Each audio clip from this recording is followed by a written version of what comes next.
The views and opinions of the hosts and guests are their own and do not necessarily reflect the position of the management and staff of Guardian Network. Good morning to you. The birds are chirping.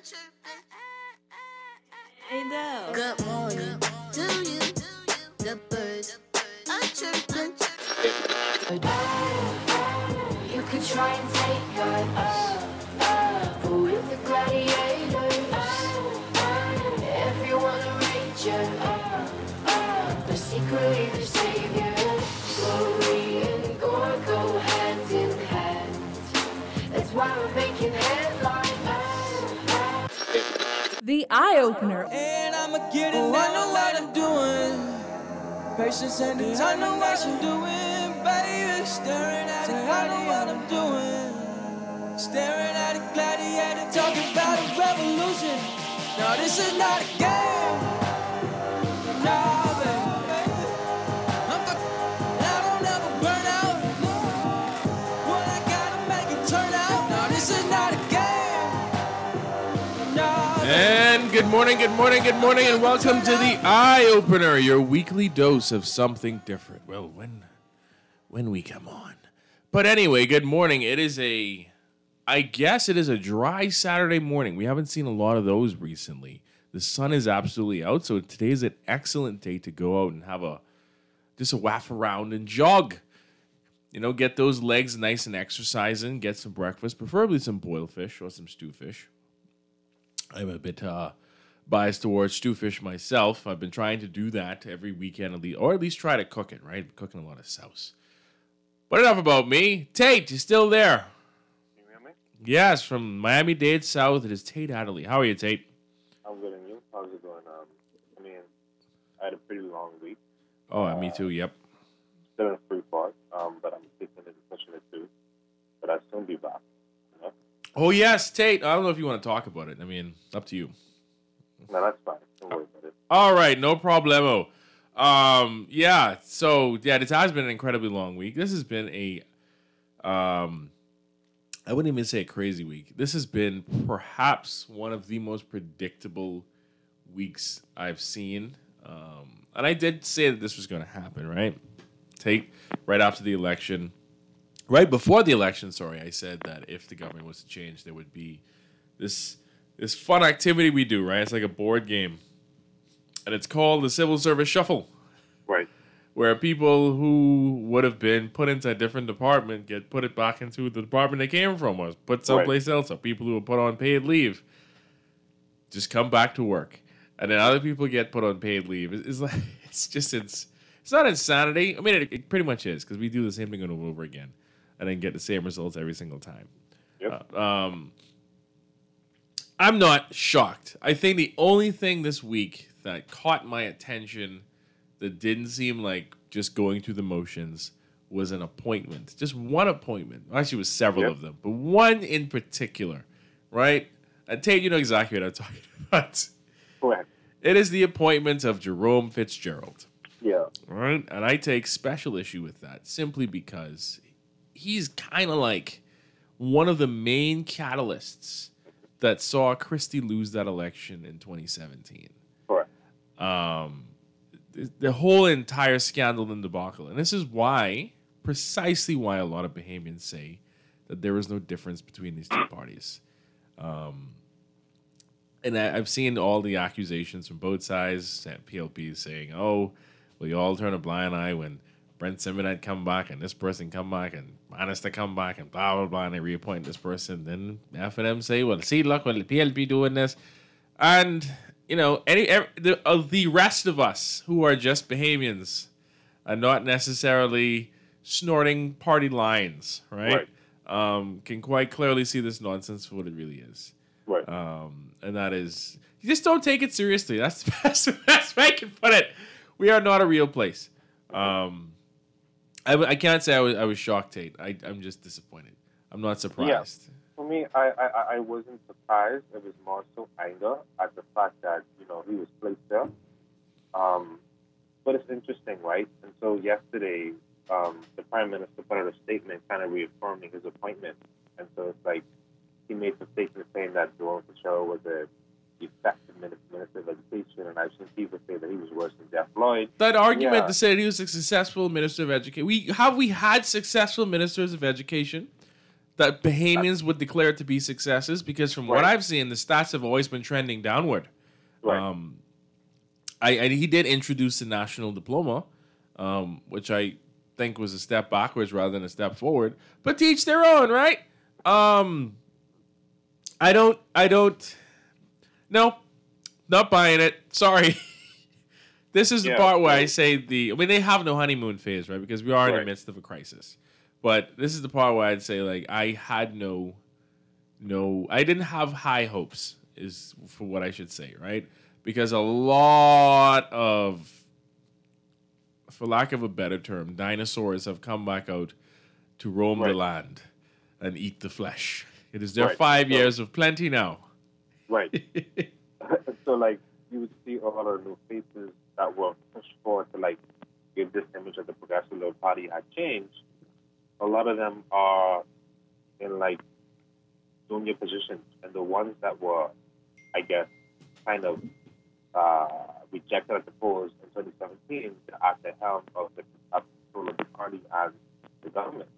So it's like, pretty much there's not much change. And so what I see now is that now we have these staunch PLPs who are anti-FNM, during the administration. They just turn dumbfounded at this point now, defending anything that happened to the administration. So definitely, like you say, it's a cycle. Tate, you still there? You can hear me? Yeah, I can hear you now. Yeah, I was saying basically, what last part did you get from me, Don? What last point? Oh, I heard Yeah. you say where something about people, and then you just cut right out. I was saying basically, we've seen the changing of the guard, and now we've seen now staunch PLPs just defend anything that this government does, in a sense. And so when you ask people about Fitzgerald, they just turn mum and don't say anything about it at all. So it's just a cycle continuing itself. Yeah, I've and also the size of the cabinet too, but that's neither here nor there. One backbencher, it is what it is. It's not something I think that makes much sense, but Davis did say that the scale of the crisis that the country is in warrants such. I don't think I agree at all, but we will have to see, because his success also means the success of this country, and I hope. Right, I'm a very realistic person. I recognize no fundamental changes or seismic shifts in the way that the Bahamas operates ever occurs over the course of 5 years. If you want to see a seismic shift, you probably have to look 40 years and wider than that. And even then, a lot of things, like for instance, a lot of items or issues that Randall Fox would have been complaining about in his infamous speech in the 1980s. Barely any of those things have changed. A lot of those issues. Talk about can hear you properly. Pardon? Talk about like can hear you properly. You say you can't hear me properly? Yeah, you talk to camera low. Oh, wow. Producer, you see if I could bring my mic up a bit. Can you hear me better now, Tate? That's good. Yeah. Yeah, I was just saying, like, a lot of those issues in the 1980s are still issues today. But that surprises absolutely no one. Right. If you've lived there long enough, and that's not just unique to the Bahamas. It's not even just unique to the region. It's most countries on Earth. Like, you don't see fundamental changes. You're not going to see like an American president get in and then all of a sudden introduce healthcare, and then it's like, oh, it's big. Usually in most countries, those types of changes aren't even once in a generation, maybe once or twice a century, if you're lucky. I don't think the Bahamas is going to see that. Here's my hopes, though, Tate, is that the fiscal situation continues to improve. I'm not saying that it's improving now, but it's clear that we are, seemingly climbing out of something. They're seeing a lot of positive news, which I'm sure a lot of people have been paying attention to, is that globally, the coronavirus has actually been on the downward trend in terms of numbers. I suspect, because a lot of countries that have been reporting these things and also are doing fairly aggressive vaccination campaigns. But the good news is that, one, those things are being successful, and I cannot speak for countries that don't keep very good stats or keep none at all, which is several countries in Africa. I have no idea what's happening there, right? But the good news again is that deaths are trending downwards. Rates of infection, the rates of infection is still varying wildly because some states in the United States are burning dumpster fires and others seem to be arresting the situation. So it's hard to say. But there does seem to be, there is in fact an economic turnaround in a lot of places. Some places didn't really slow down too much or was a slight little bump in the road. So the global economy is chugging along. It seems like crisis after crisis every other week within the global economy. But there's positive news, right? You know, people trying to come to the Bahamas for vacation. That's hopeful. I also saw this week, Tate, an announcement that if you, for regular Bahamians who don't have $50,000 or more to invest, can also invest in a cruise port, which is insane, right? Not insane that you would invest in it, but I think the main opportunity other than this we had before would have been the not Pawtuski Dock, the Arawak. Yeah, I think that's what it was called. When they were constructing it, I can't remember the name they were calling it. But the port, essentially in the back of Fish Fry, yes. You were able to invest in that once upon a time. I guess the point of that would be to beat inflation with savings or whatever cash that you have. But no, I'm looking forward to this opportunity. I think the minimum is $500, at least announced by the Bahamas Ministry of Finance. That is, I don't know, that put a smile on my face. They've already started driving the piles down to essentially do the, 800-something foot extension for the cruise port. A lot of bookings have already been confirmed, so they say. So I don't know, Tate. I don't know how big of an impact it's going to have in the long run. If it's going to turn around the trend of cruise ship passengers spending maybe $15 to $20 when they come off the boat. I don't know if it's going to turn that situation around. But I am excited for the revitalization of downtown. That is something, I don't care what your persuasion is, like whether you're political, apolitical, rich, poor, middle class, super, super optimistic or pessimistic or realistic. I think majority of Bahamians who live in Providence want to see downtown get a facelift. I agree. Now, also some good news coming out of Freeport as well. Gotta be some good news, right? Take us, all we got is bad news, right? I agree. I don't know if that's going to happen. I'm seeing some stuff for the Freeport, but I don't want to speculate because they, and a new administration comes and they always announce they're doing big things, right? About the Grand Lacayan or? Yeah, well, no, I didn't hear any. You heard some of the Grand Lacayan. I heard some about downtown Freeport. What you hear? Oh, yes. Well, Chester talking about how he was upset with the deal they're going to reach. But downtown, you're talking about, you mean Solomon, right? Yes. Yeah. I don't know if that's going to happen, though, right? Because I remember a few years back, before it came to the state that it's in now, there was also statements made about the Grand Bazaar, about, turning that situation around, but obviously that didn't materialize, unfortunately. So I don't know. Freeport is a wait and see. Well, yeah, I agree. Whether it'll happen, I think it will. I understand they already spent a significant amount of money on the project, and they're starting it. Whether it will revitalize downtown, I don't know. Well, because I remember when, I think it was City Market or when Dixie, whatever it's called, closed down. I think that was the beginning of a trend of things declining downtown. But I think it's good to be optimistic in that regard when it comes to downtown. So I'm going to stick to the optimistic side and say it's probably going to revitalize downtown. And another thing too that's been, unfortunately, it seems every administration is, because the country is so big, you're going to face the same problems. But it is an issue I wanted to talk about extensively today, but due to circumstances. Anyway, we have a guest that's coming in at 10. We'll see. But the situation in the southern Bahamas now, Tate, in reference to illegal immigration through Haitian migrants coming in. Especially considering, didn't Haiti just have the president of Haiti obviously was assassinated, and then that was followed by another natural disaster in Haiti. Continuous instability. I don't even know how high Haiti's COVID numbers became, because the statistics that I saw could not have been enough to get people tested on some of the most more remote areas of, not even in Haiti, just remote areas of main cities in Haiti.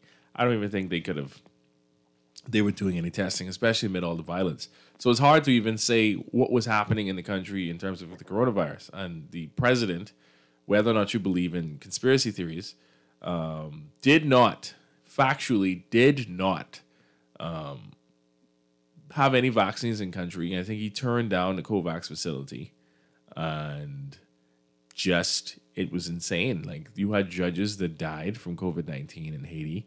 You had politicians that went down from COVID-19. Of course, you don't even know how many citizens died from COVID-19. So here we are in this situation yet again. Instability, no fault to the Bahamas because we didn't cause it.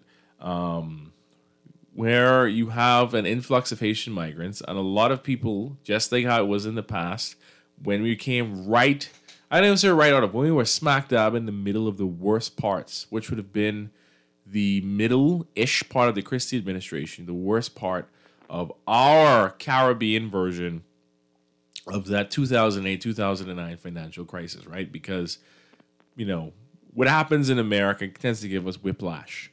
Or in Europe. So we felt that hard. And then you had the situation where lots of migrants were coming in. And I don't know if people remember where we had shanty towns were burning down. Governments had this boots on the ground initiative to deport people. And then you just hear story after story of boats coming into New Providence, boat coming into Nagua, Eleuthera, Exuma. And so here we're back at that stage again, unfortunately. And I've seen a lot of questions raised, Tate, about how do you fix this situation? People raising questions. Is there something we can do? Scores, even more Bahamians saying, absolutely not. I've seen reports, social media and through official media, about the situation on the ground in Nagua. It is insanity, man. You saying something, Tate? Yeah, so I think the discourse is interesting because there's a lot of, I don't think mudslinging is the right word, but there's a lot of, I don't want to use that X word, but there's a lot of interesting conversation, right? And so I think in that regard, we have to be very pragmatic, being that we're in a pandemic, but we still have to be humane when it comes to these persons and treat them fairly, right? But, in places like Facebook, there have been certain persons that have suggested very interesting actions that should be done to work with people. And so, I think the Bahamians will always have their way when it comes to Haitian people. But I just want to say that the discourse is very interesting, but at the same time, we have to be very pragmatic and humane in a sense. You get what I'm saying? Yeah. See, that's the thing, though. You're right. But the concern that I have is I remember quite vividly when the last time that Fred Mitchell was the Minister of Foreign Affairs and Immigration, or at least when immigration was a part of his portfolio. I remember vividly how we had a yearly budget for deportations, and we had exhausted that essentially in, I think, about a month. And we were still doing deportations, and I was like, and it was just all these concerns of where's the money going to come from for more of these, and how are they going to be ramping up efforts, and what they can do with the mud and Abaco. That was before Dorian, obviously. I am very concerned, especially considering the horrendous fiscal situation, right? Because it's going to be very, and I cannot say that I agree, but I understand the frustration of a lot of Bahamians, because we're quite literally borrowing money. And if it's a situation where we're borrowing money to deport people, good Lord, that is a hard sell, right? I do not know what you can say to a populace in the situation that we're currently in to make that make sense. I mean, I don't think most Bahamians would disagree with the whole thing about deportations, but a lot of people have raised the concern of where the money coming from for all of this. Right. And from what we can see, especially from statements I've seen made from the Royal Bahamas Defense Force, that there seem to be some upgrades being made to some of the sloops that are coming into the Bahamas with stronger engines, etc. There is no signs, especially the turmoil in Haiti, that this is going to slow down. Everything is pointing towards you may see this trend continue. And the ones that we see is the ones that get catch. Right. So I don't know what to say to that. Makes me very nervous. So Go ahead. what I find most interesting is like when the TLC came into power, it's like this crisis switch is just turned on, right? It's still interesting. Because now we have, you know, the H industry of them coming over the rules, and then we have the matter of crime, which I think we should talk about at a later date. But yeah, we have no money, and that's the point that I've seen people have been making in certain spaces, and I think that's a fair point to make. And I don't think there is space for us to be. There has to be balance. So we should. I understand what the government is sending people back, and then I've seen, you know, people saying that we should pay for the repatriation. That can happen. That can happen. It just seems like France all over again. But right now we're in crisis mode in a sense, and so yeah, COVID is going down, but it's like almost two things hitting the administration at once. And I just find it interesting. I think another thing that perplexes me about it is when I saw the number, right? They said it was almost 1,000 people Right. were apprehended. The first thing that came to my mind was like, was this the ones that we caught? How many others slipped through, or did any slip through? Because Right. you know, usually you hear about the media reports about a boat hitting a Luther or something. In rare cases, you have, because Andros is huge, right? Right. But in some cases, boats hit Andros and people get it on camera, right? Not like as it's happening, but usually they get the aftermath of it on camera. I think I've seen one instance where they caught one right after people got on. Someone pulled their truck over on the side of the road and then pulled out the camera on their phone and then took a video of it. I don't know if they call those persons. I highly doubt it. They probably caught some of them. But the reality is like, and then it raises all sorts of questions, right? Because I remember we also made a $17 million investment in some drones, which was supposed to assist with this whole, not just crime fighting initiative, but also like something to do with the border patrol to observe. I don't know if those drones are suitable. I mean, I feel like my little drone is quite capable, but only can stay up in the air for only about 30 minutes before you get a chance to change the battery. I don't think there's any win situation out of this. The best thing the government can do, in my observation, is simply to be as humane as possible, and then I think also reform the detention center, simply because if it's one thing the Bahamian government does, it's lose a case, and we lose all the time. I don't think no one has the stomach right now. I mean, I don't think we ever did, but especially now, because we'd literally be paying out borrowed money to any case that comes out of anything that happens to anybody within the detention center facilities or to do with immigration. Or the instances we've had of persons who were in the detention center then be charged with a crime and then never go to court and then go from the detention center to the prison and then back to it's insanity. I appreciate the fact, at least in the language that's being used by the current administration, they recognize that has been a supreme deficiency in the past, and they seem to have some inclining to rectify that situation, but I don't know. I can't say for certain if that's going to not be the case. Time will tell, and if there's one thing I know we do in this country, it is be fairly consistent, Tate. Right. Absolutely consistent. And another thing, too, in reference to that, because I saw Wayne Monroe making several statements on it. One of the things that he said, and I'm not going to go too deep into it, that just absolutely perplexed me or bothered me, made me concerned, I'm very curious, is a statement he made in reference to, I think he was asked a question about the persons that he represents will not have any judgment. Because if you didn't know, Wayne Monroe, I don't know if he was a famous lawyer or infamous lawyer. I don't know which one it is. Well-known Bahamian Queens Counsel, right? Represented various clients. I'm sure his law firm still represents some clients. And he said that he is more biased towards the law than he is. What that means in full context, because I'm very curious about the Toby Smith situation on Paradise Island. What does that mean for that? Does it like? I don't know because that was your client. We'll see. That is one situation. I think I'm having my big eye on. I'm getting very nosy in because I think that decides the course of the entire administration, I think it'll be one of the defining moments of them. They may not see it that way. Other people may not see it that way, but I think history will have the final say on that one. But yeah, back to the immigration situation. It's a no-win situation. Even though there's been some issues at the Haitian airport, it's a no-win. There's no winning in the Bahamas in this circumstance whatsoever.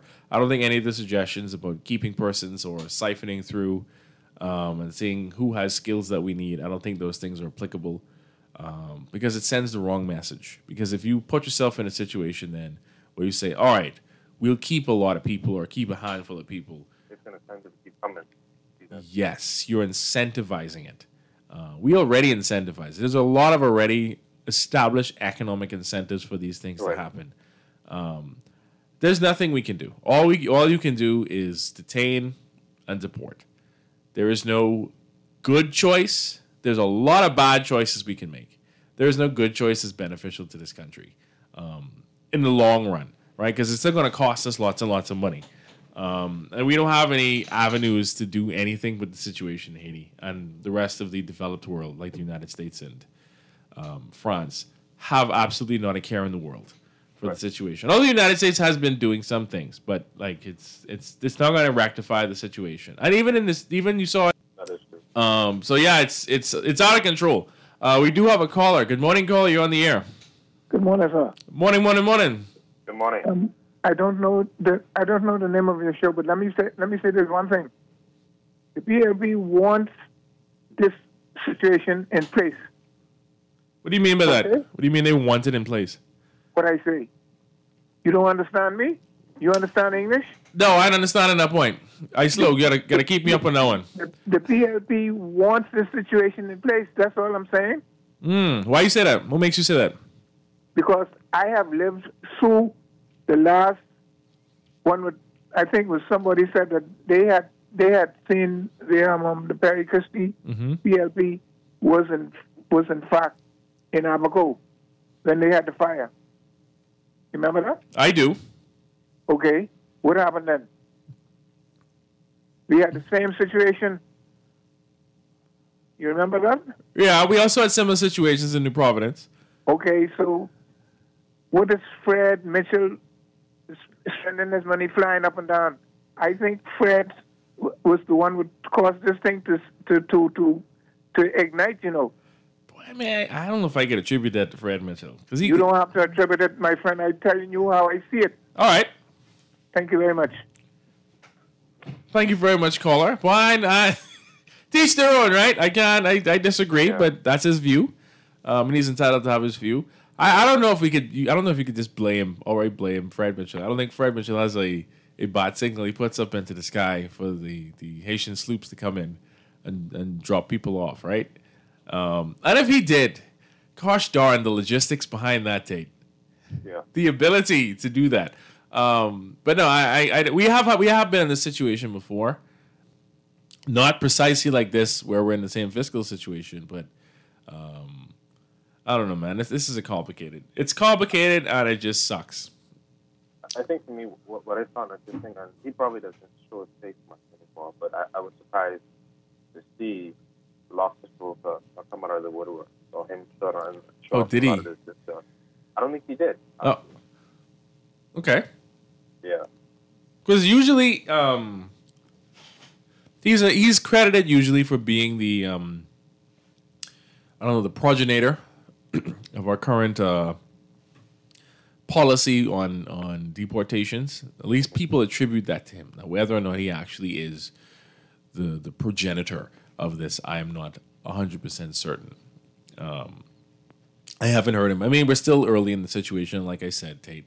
Right. It's from what you could just look at the situation in Haiti. It's slated to just continue. But more so, not so much the Bahamas. It's also the situation in. I didn't even know, right? This is the part that blew my mind. I did not even know that Haitians were even going to it's not South America, to Central America in an attempt to gain access and entry to North America or the United States. Especially when I saw the situation in Texas. I was completely blindsided when I randomly one day was scrolling on YouTube and saw a video of someone who was driving on the side of a highway just show a bunch of Haitian migrants underneath a bridge. And I said, this has to be like an old video because it was kind of like blurry because their window was dirty. And I was like, I don't know. Maybe this is something old. And I was like, it was today. I don't know. So I went and I Googled it. Apparently some news stations had picked up the story. Also to Biden's supposed shift in immigration policy.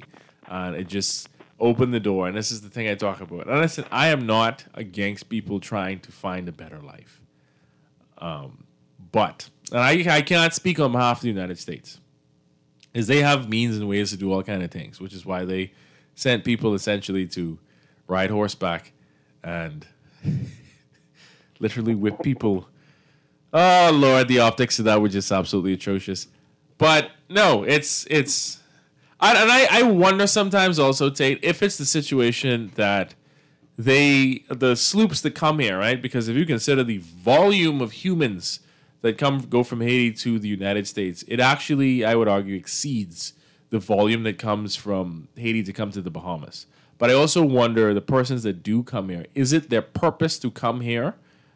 Or do they stop here because something happened to their boat, or they're taking a break, or they're just taking a rest? But I don't know. I'm sure some persons do come here for the purpose of coming here. But I'm very curious as to know whether or not it is almost always the case where the intention is to stop in the Bahamas or the intention is to pass through. Because we are the fastest way to get to the United States, Right. but this is probably also the worst route to take. Because if the Defense Force doesn't see you, which it seems sometimes they don't. So Go ahead. I would ask, because my mom asked the same question. When it came to like those Haitians, Texas, how did that happen? How did they get all the way up there? I mean, did they take another route to get there? They had to have gone to the Gulf. Yeah. They had to have gone to the Gulf, which is something that blew my mind because I didn't even know. I don't know, man. They must have a different type of boat because some of them boats I see as we come into the Bahamas, only thing I can say is y'all only could be going in shallow water with them.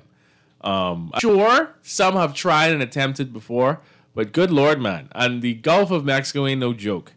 That's why when I saw that situation in Texas, it blew my. I did not know they went that far to Mexico. And like I said, I know the situation in Haiti is absolute, not even dire. It is garbage. It is terrible. But still, in our case in the Bahamas, we ain't got the resources. Like we really don't. Not at this point. Not at this time. I can't. I know Bahamas would probably argue at no time that we have the resources, but we surely don't now. Right. I'm very concerned. Oh yes, we will put up the text lines, and we do have a call. We're going to take this call right after I say this number. If you want to text in on the question, what do you think should be done about the Haitian migrant problem in the Bahamas? I don't like to use the word problem, but let's call it the Haitian migrant situation, right? What do you think should be done? You can text us in at 422-GR96. That's 422-4796. Do you support continued deportations, or do you think there's something else that we can do? I don't know what else we can do. But anyway, let's take this caller. Good morning, caller. You're on the air. Morning, how you doing, man? Fine, and you? You were wonderful, man. You and your guest. I'm a little concerned, just like you, but those guys on horseback that allegedly was within the president of the United States, those weren't American people. Those were Mexican border patrol. Oh. And he was concerned about that. Yeah, those were Mexican border patrol. But you see, the United States of America, like you say, with all of its resources, right? And some 14,000 people, you see what America did to them. So what do you think happened to us on this Bill Rock, not even 21 by 7 no more, because of the gated communities and stuff like that? What do you think that happened to us, man? How much more in a glass that's already full? When you continue to pour, the water is going to spill over. It can get on the table, and if you keep pouring, it can get on the floor, you get in your carpet, and it can cause all kinds of other problems for you. You feel me? Yeah, I think I do. I mean, I can't even say what about the Famianas because the only thing we're doing is depopulating those. So I don't know. I don't know what you. I don't know if there's any good. Do you think there's a good option that the government has long term with the situation? Yeah, all they got to do is get serious bad because the immigrants they basically passed Cuba. They passed this way. They passed that way. They right on the border with the Dominican Republic, and because of the stance the Dominican Republic taken, which was a serious stance, they really don't bother with that no more. But they come to the Bahamas because black. We got so much bleeding hard. We don't want to follow the rule of law in this country. If I was the minister, what I would do, that's what they're doing with the Americans. I would go to them and all of our neighboring countries, and I would cause there to be a flotilla, a boat in that southeast quadrant, just like what they're doing now.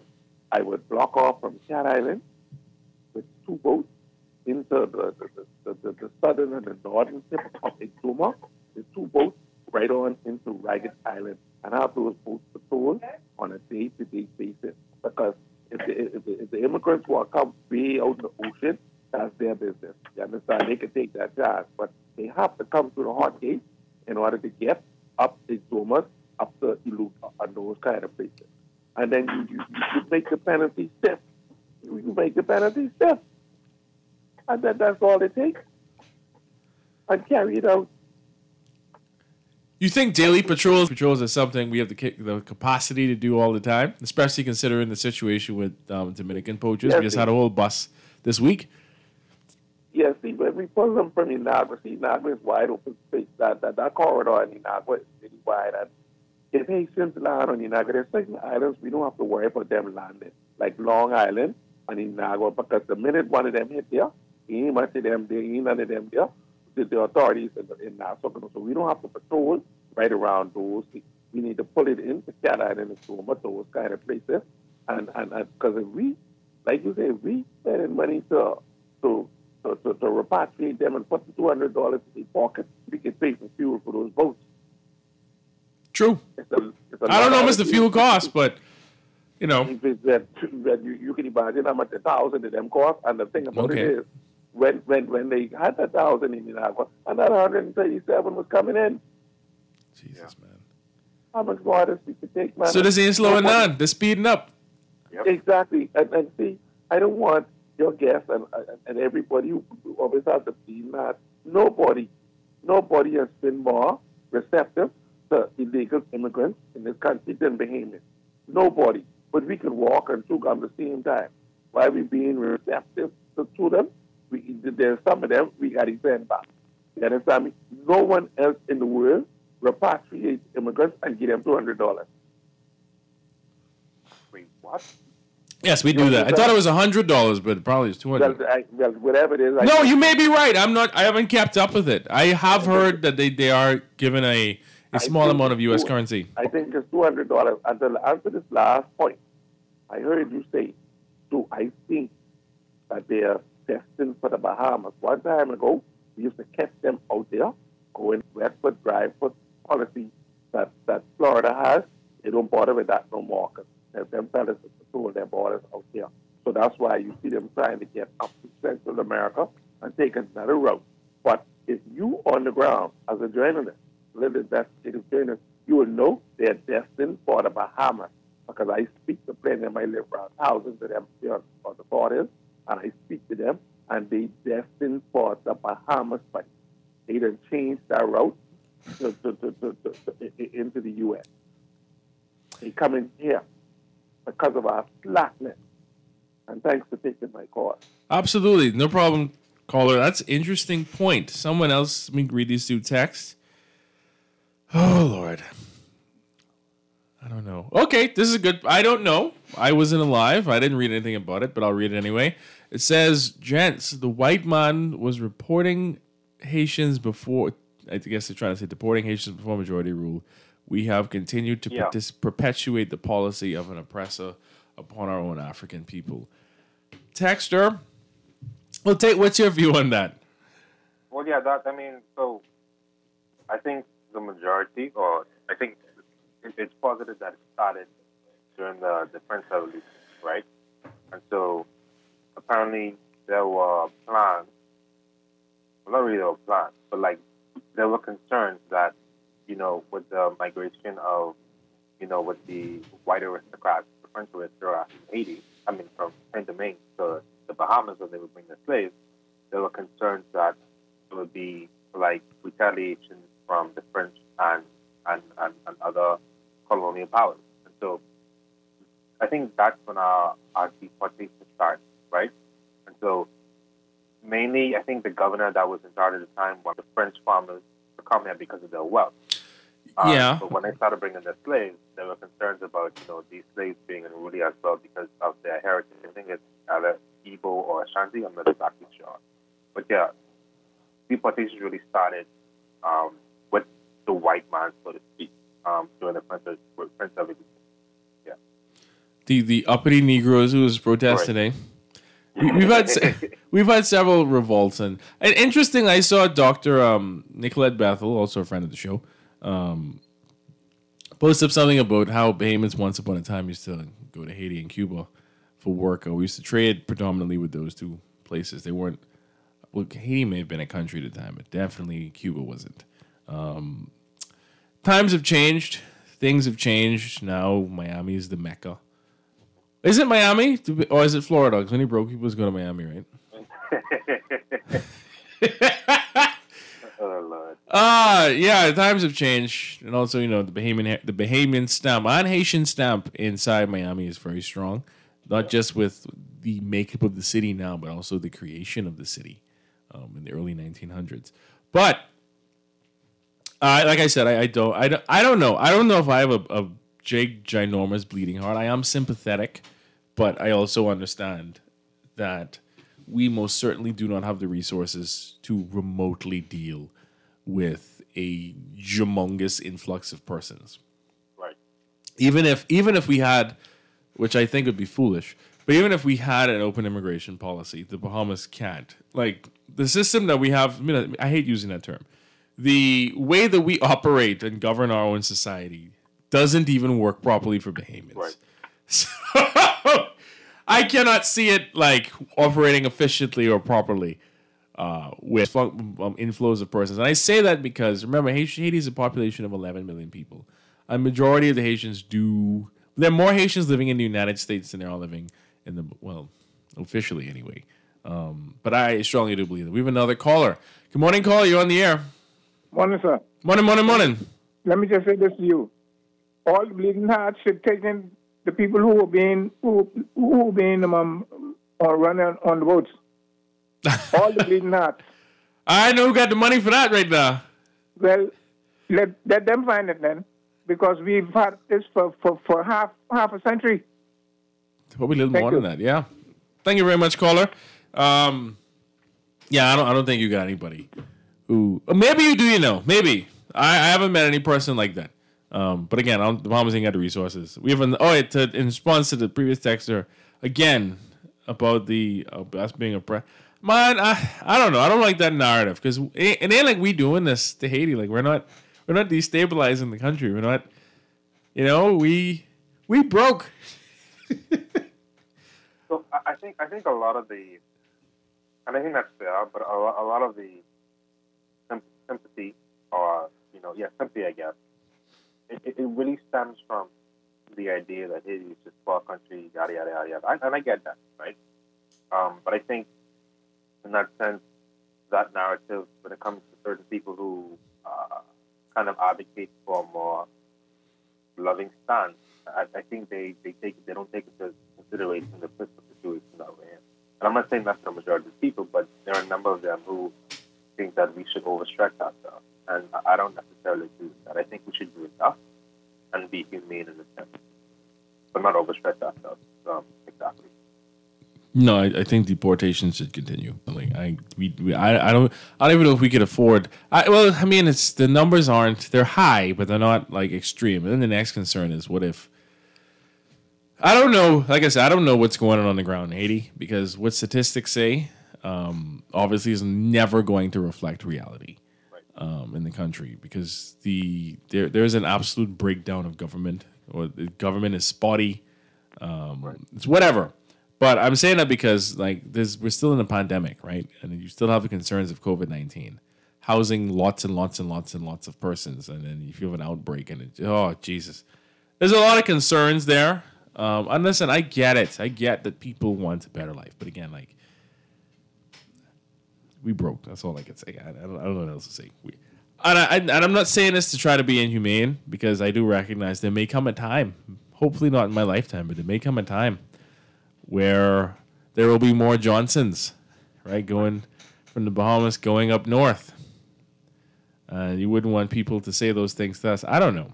Some Bahamians are great. Some Bahamians are absolutely terrible people to the people who try to help them. Not calling any names there. Someone else texted and said they said those Haitians were living and working in Belize and Brazil and just came up north. You know why they came up north? Because of policy change. Because I think Trump had a policy of you cannot come in the United States while you're waiting for your asylum to be processed. You have to wait in Mexico or whichever South American country. I think usually it was Mexico, not South American, Central American. I think it usually was Mexico. And the thing that makes me really curious about that, I know Haitians have been through a lot, but I don't know. Some of them countries, like El Salvador and the rest of them in Central America, I don't know if I'd ever want to travel through those countries. Certain parts of the country is like basically an active war zone. So it is quite a journey to go up north. And if they didn't come through the Gulf, then the next question is how did they get to Belize? Did they like basically traverse through the chain of islands in the Caribbean and just go straight to Belize in South America, or was it a direct shot in open ocean to the Caribbean Sea directly there? There's a lot of questions I have about that. The quest and voyage for a better life, or the hopes of it, right? I mean, I guess most things would be better than. Right. I don't want to disparage nobody country, but I guess most things would be better than living in Haiti. Right. If I lived there, I'd probably want to do the same thing. I would probably expect people to deport the crap out of me too. I just being honest, because if I tried to go to Switzerland or something, right? They deport me in a heartbeat unless I can prove that I am, politically persecuted. Unless it's a burning building and you save a child from. In France. With Macron, yes. When the African guy. Oh, listen. When we talk about the situation of migration, I actually used to think that our situation with Haitians was similar. Because, like, in forgive me if I butcher the name. It is Puerto Rico or Puerto Rico, right? But over there in PR, they have a hatred and disdain for Dominicans, not Dominicans, Dominicans from the Dominican Republic. Why? I don't fully understand it myself, but they view them, and I was told this by a Puerto Rican, that they view them similar to how I explained the situation with the Bahamas and Haiti.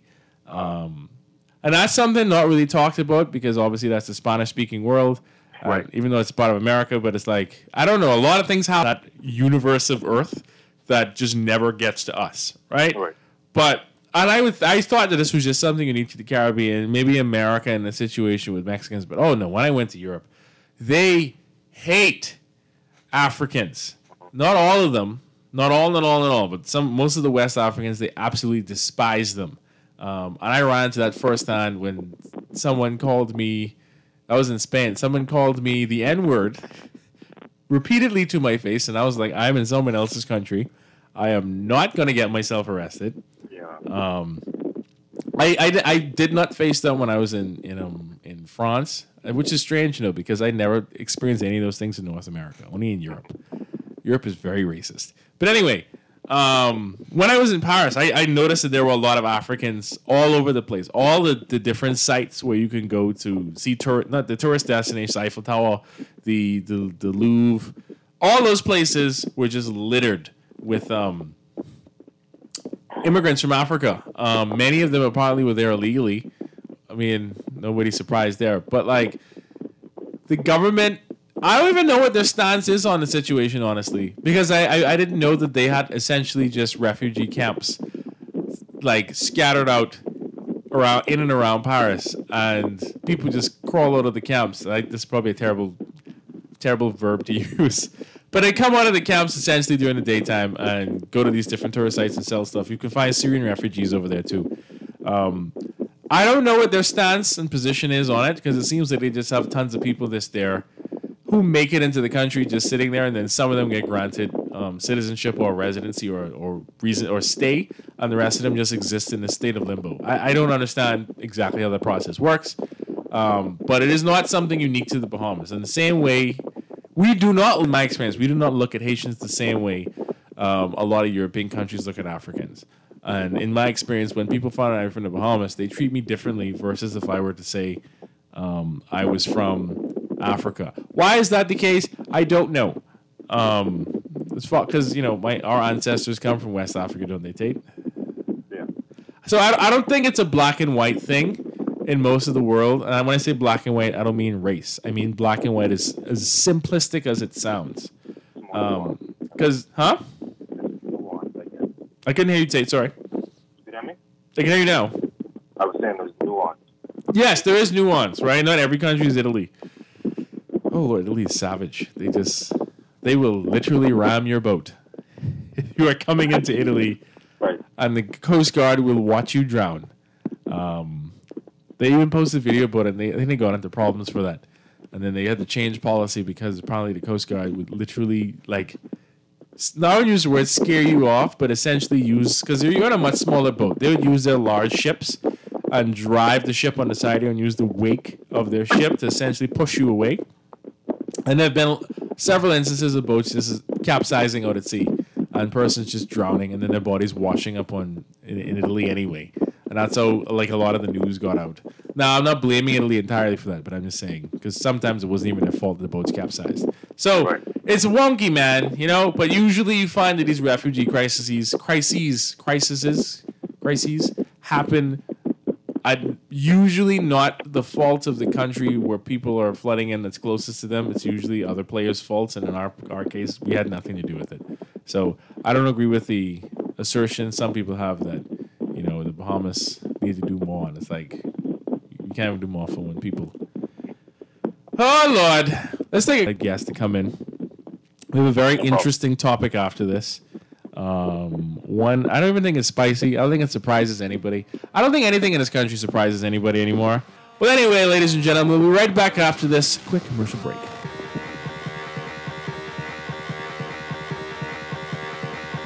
There it is. Wait, find what you love and let it kill you.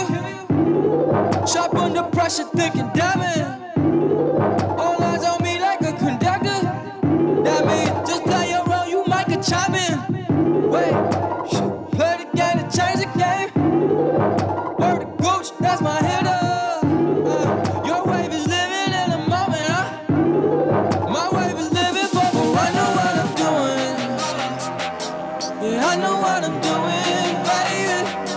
Say I know what I'm doing. You're talking about a revolution. There it is. Wait.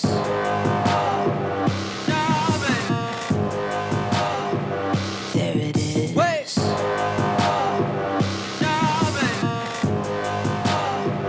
There it is. Wait. On the road with Clay. Even when I'm under fire, I'll never settle. I'll do stubborn, boy. But I ain't out of touch. I'm just I know what I'm doing. Yeah, I know what I'm doing, baby. Yeah, I know what I'm doing. Yeah. You're talking about a revolution.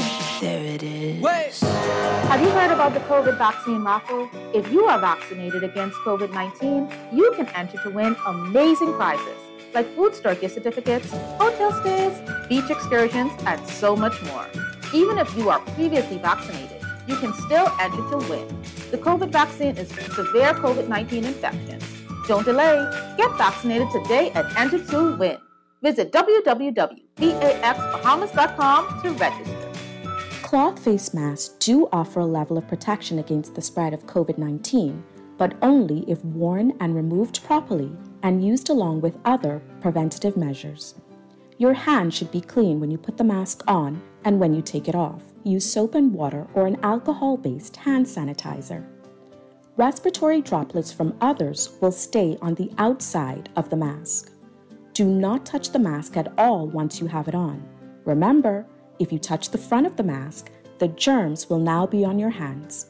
Remove the mask using the elastic or straps from behind your ears and wash your hands immediately afterwards. If your mask gets dirty or feels damp due to respiratory droplets, change it. Cloth masks should be washed after every use with soap and water.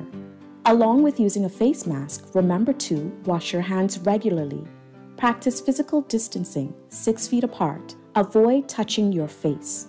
Disinfect commonly touched objects and surfaces, and stay at home as much as possible.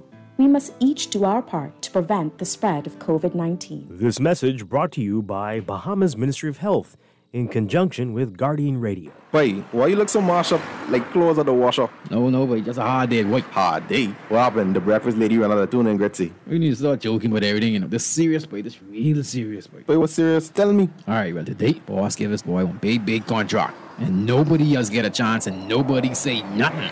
Boy, you know that ain't right. You know government contracts ain't supposed to go that way. Yeah, but nobody's saying nothing. Boss man just tell people to sign the papers. Then he send me to meet this boy downtown and collect this envelope. You need to tell somebody. You need to become a whistleblower. You know I's a real man, but I never blow no whistle. I life and junk, you know. No way. A whistleblower is someone who tells people what they see when they see something wrong happening at work. But I ain't no whistleblower and I ain't no snitch. I still white there, you know. But ain't nobody can know it's you. All you gotta do is call Crime Stoppers, or you could text them from inside the Crack Crime Bahamas app. They don't ask about you, and your call goes straight through to Miami, so nobody know you is. And if you text, your message get mixed up like Kong salad. Call 328-8477 from Nassau or 242-300-8477 from the Family Islands.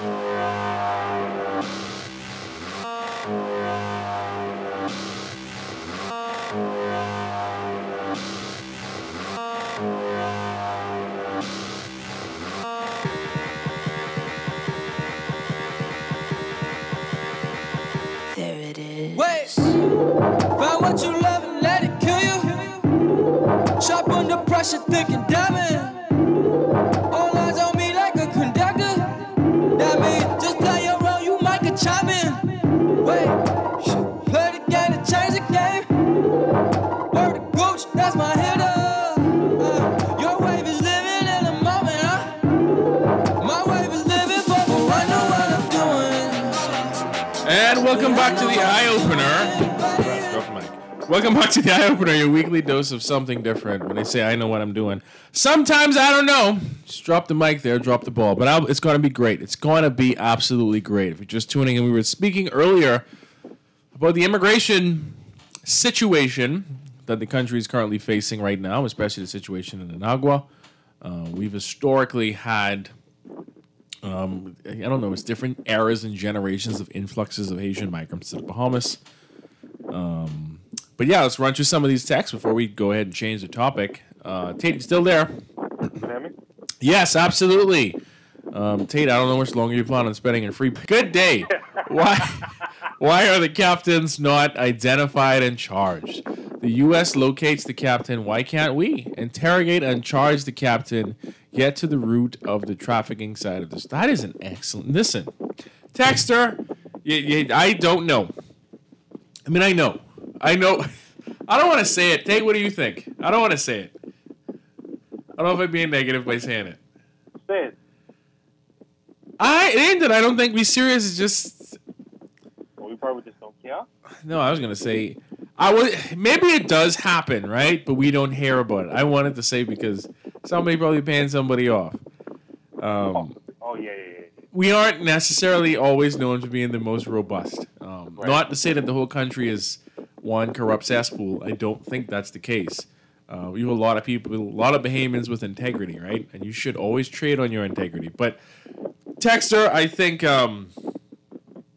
that is your answer. I don't know. It's the same reason why when we have situations with young ladies involved, like a 14, 15-year-old girl involved with some 36-year-old man, the man never gets charged. And I always ask the questions like, how? Like, it isn't like it's a secret who they are. In some cases, they're like in a video that's on social media with the parents confronting him after he drops a daughter home. Or even grown men who's fooled with people, little boys.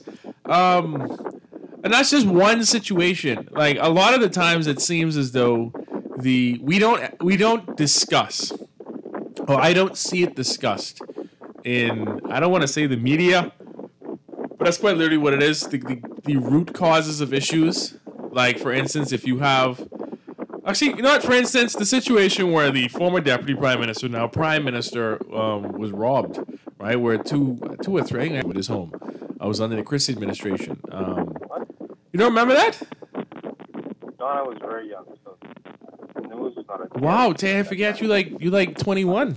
Yeah, I was still in like Yes, well that happened at the home of he was at the time the deputy prime minister under Christie, and his home was No, this is Brave Davis. Oh, yes.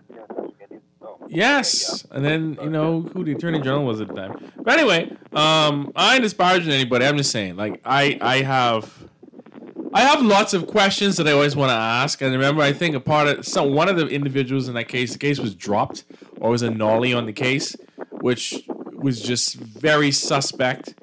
I don't know. I don't know what was really the reason behind it. It just don't look good. The optics are atrocious on that situation. I think one of the gentlemen also got into a firefight and died in a firefight with police. I think one of the officers was also there. Also, died. Completely unrelated event later on. A lot of very sus things happens in this country. The person texts back and say corruption high up. I have no other explanation for it. That seems to be consistent. I can't speak on it, but I will say I somewhat know for a fact that our controls at certain entry points to the country are weak. Not in the way that people are thinking, because some of the most obvious and what would be most regulated control points for entry of vessels into the Bahamas are the weakest. And it ain't always the remote ones that it's sitting in gated communities or as a part of some development on one of the farm islands or even in Providence. It's the one that's right in your face. Right. I'll leave that there. Legal immigration, they said emigration, but anyway, legal immigration is a worldwide issue. Also, hatred between various ethnic groups is also worldwide. Yes, let the English and Irish tell you about the differences over the centuries. Oh, the Irish, they hate the English. You're correct. I have a right for reason to hate them. I said they have a right for reason to hate them. I mean, we all do. I don't understand why the British hates the Irish though, or why they look at them. I don't. I've read the history of it, but I just. You invaded them. Right. Like, I don't get it. Right.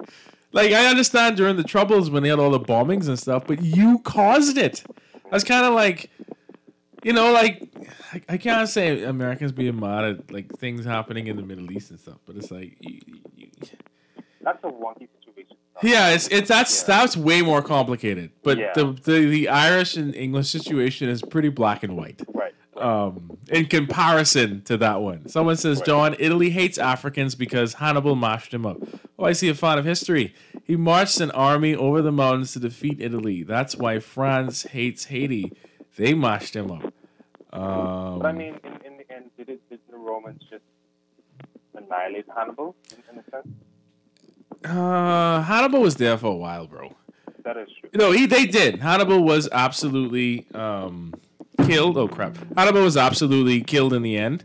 And then they burned Carthage to the ground. So yeah, that was afterwards. But Hannibal literally rampaged through Italy, defeated army after army. He had a smaller. This is one of the things they also talk about too, is the thing that he did, which is very relevant to this very day, not just in war, but in anything in life. Those who have small means, because he had a much smaller army than the Roman tiny army, and surrounded the Roman army and smashed him to pieces with it.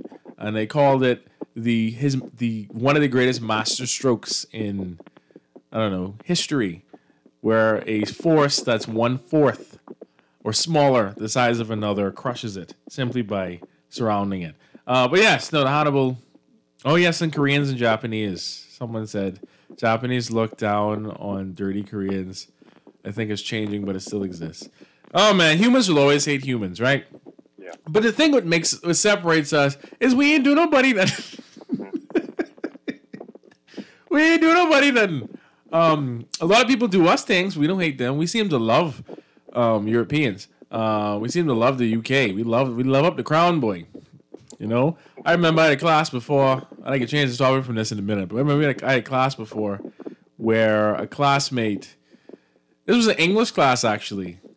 I think it was English 120, and someone was arguing about slavery. And this dude, I will never forget this, literally got up and said, "Slavery gave us Jesus." And I said, "What?" And to my surprise, Tate. This was a UB student? Yeah, no, this was the College of the Bahamas then. We were COB. I think I know you mean. Anyway, continue. Yes, the student literally stood up and said that. And I said, no one's going to agree with this foolishness, right? Like, sure, you can argue, but Christianity was right. Anyway, whatever. So I was like, that's a horrible justification for it. People agreed with him, man. The lecturer didn't agree with him. And I think one other person in class with me thought it was ridiculous, but everybody else was like, no, but if we didn't have God, this country wouldn't be where it is today, and blah, blah, blah. And I was like, oh, Lord. Woo! Right. Some thought processes. Right. So I can see perfectly how some people have some of the viewpoints they have in terms of hating people, all sorts of nonsense. But yeah, like I said, I don't think we didn't do nothing to nobody. We didn't invade nobody. Yeah, we didn't commit atrocities in anybody else's country, to my knowledge, right? Things were done against us, but we didn't do that to nobody. Anyway, we're going to siphon off of this topic. We're going to take this one last call for this topic, that is. Good morning, call. You're on the air. Morning, sir. Morning. May I say something to you, sir? Go right ahead. Why do you think that the world was put underwater? You mean in the Bible? Thank you very much, sir. Well, yeah, it's supposedly, you know, you all can't behave, so start over. You all can't get it together, so let's put the reset button. Thank you, sir. All right, thank you very much, Colin. Boy, that'd be something, mate. I mean, that's supposed to be happening, eh? We're supposed to be underwater eventually. Right. We can have a water world. Soon to the Bahamas. Oh, man, this country is just absolutely... And then we're going to be refugees in that country. Ain't that something, eh? See, that's the twisted part about it, you know, is like the Bahamas has one of the, I think, if not the lowest, I think we do have the lowest, not land. What's the word, man? The lowest above sea level is the Bahamas. And we're the ones who are going to be the most disproportionately affected, which is so unfair because we didn't do nothing. We wasn't the ones causing all these issues in the first place, but we're the ones paying the prices for it. So that absolutely sucks. But anyway, oh Lord, people, I don't know what this is reference. Someone say, "Come work, no wives, no children." Oh, they're talking about Haitian migration. We're gonna do a change in topics. We're gonna talk a bit. I don't know if our guest has popped in yet. We're gonna talk a bit about the wonders of. Tate, have you read it? First of all, have you read the economic plan? Yes, some parts of it, yes. I read the whole thing for the first time last week, which would be the PLP's economic plan, because I was very disengaged from the election process because after 2017, I wasn't interested anymore in paying attention to anything that was happening because I had lost all hope and faith. They didn't even bother to sell the dream that they were doing something. It was quite literally just the other guy's bad. This is good. But no, we are in a precarious economic situation. I didn't even say precarious, an absolutely atrocious economic situation.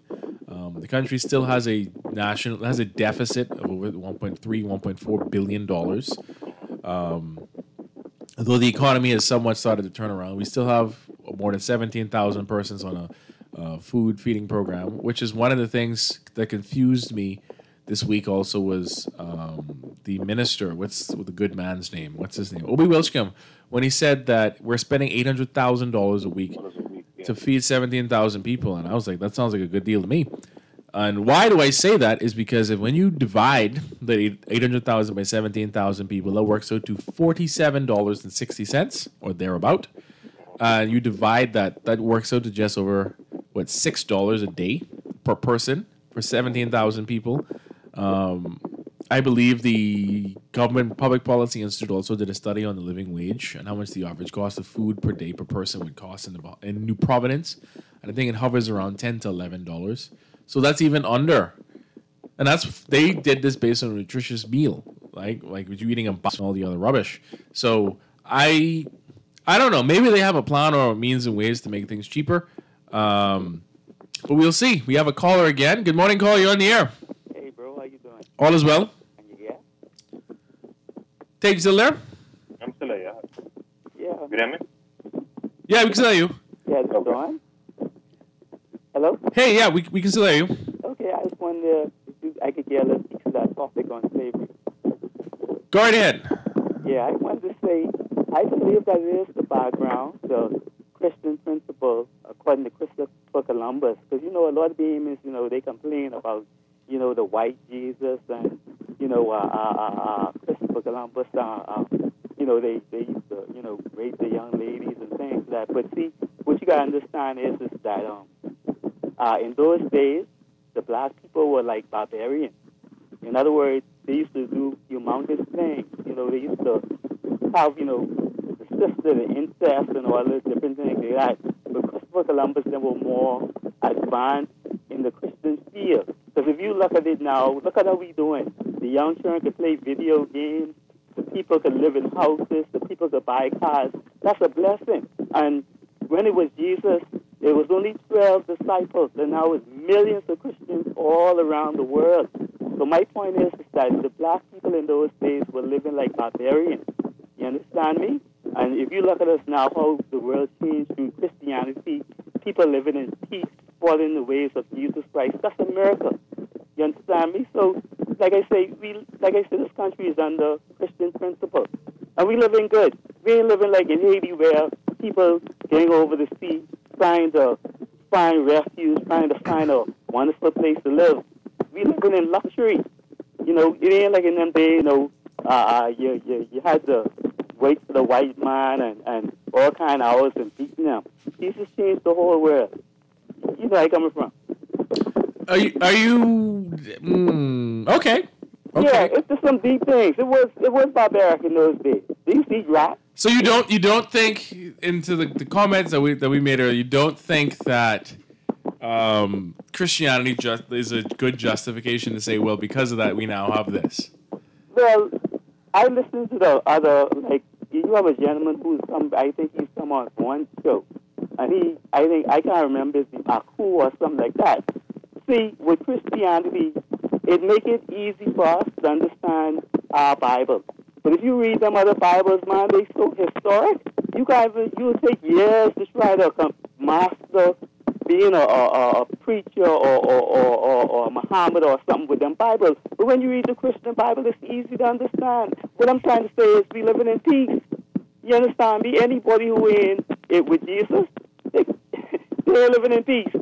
We love each other. We get along. If every nation was following the ways of Jesus Christ, this country will go to heaven without us even waiting on Jesus to come. But like I said before, Jesus, like I say, 12 men changed the whole world. Who Jesus spoke to, 12 disciples. They went around, and all other people saw the cleanliness they had. So what do you think we should do? What do you think should change in the situation? You think nothing should absolutely change at all with the situation with migration? Do you think we should deport people? Do you think we should keep them? Okay, let me tell you this. This can tell you something. If you believe in the Bible, the end of the world coming.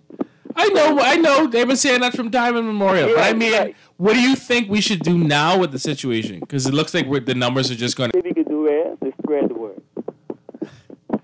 Okay, fair enough. I really appreciate your time. Thank you very much, caller, for calling in. I think we have another caller. Good morning, caller. You're on the air. We're popular today. Good morning, caller. You're on the air. Yeah, good morning, Dawn. Good morning, Tate, and the rest. Morning. I know, with the lady name, she's missing with the harmonious voice. Yes. D'Angelo. They're going to eat well on us today. But that's straight. Yeah, but listen, Tate, and Dawn, I never heard such biased foolishness as the guy spoke just now, right?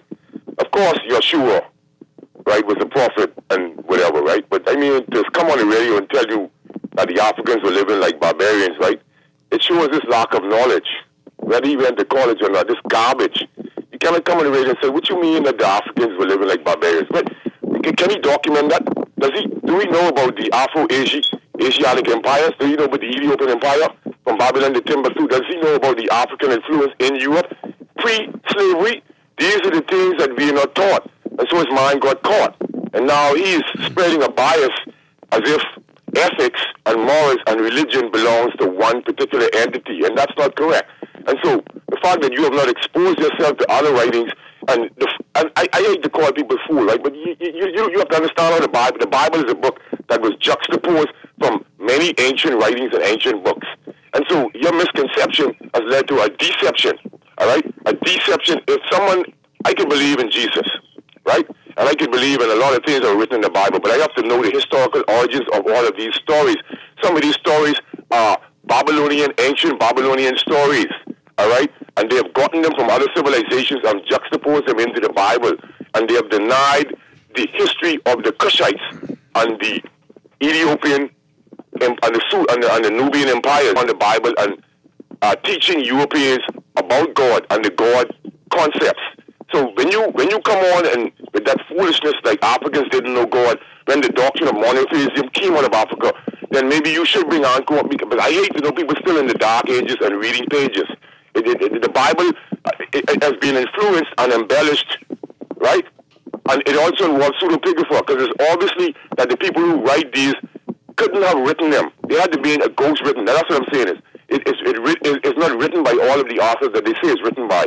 And most people don't understand that, because you haven't exposed yourself to the Vulgate, right? Which it has one page in Latin and one page in English. And so this is how, when the fall of the Constantinople, this is how they knew that the Bible was adulterated and embellished by the papacy, because the Greek text differed from the Latin text, and they used the Latin language to deceive the people. So actually what it was meaning. Lots of translations, yep. Yeah, so when you, and also historical etymology of words. So when you come on and you know it all so audaciously, spitting garbage on the radio, unfactual garbage, all right? You have to understand the reason why the Ethiopian Enoch was able to communicate with the disciples. All of these people spoke a cognate language, Hebrew and Aramaic. So how is it that Ethiopians spoke Aramaic and the people spoke Hebrew and they were able to understand one another? The historical context. These people originated from one, and Africa wasn't divided until the European invasions. But Africans always had a presence in Europe, and so history is deep. You know, Anku and Christopher Davis, they could explain it more. But I'm afraid that he's talking about the white Jesus. It's not even a matter of the white Jesus. It's the God concepts, because common sense can tell you that you be living in the Sun Belt. How could then a man be white if I'm living in the Sun Belt? Some things are just obvious. And we need to open our minds and stop this religious bias and status quo bias. I don't know, it's something you talked about the previous hour that I want to touch on, and something that I thought is gross negligence, and something has to be implemented. Now, the drones, right, Don? Yeah, the drone situation we have on the border. Right. Can I use this word? The folly of buying the drones, right? Someone needs to be held accountable for $17 million spilled down the drain. And on the phone, I'm on the phone. Just call right back. I just want to transition. So what I'm saying is, I just want to transition into this next topic. Let's take this next call quickly. Good morning, call you on the air. Yeah, Dawn. Oh Lord, I don't want to start a religious debate. No, Dawn, please, Dawn. Go ahead. I can make it quick. I respect 52. I listen to your station often. In other words, I wasn't speaking in general to all dark people.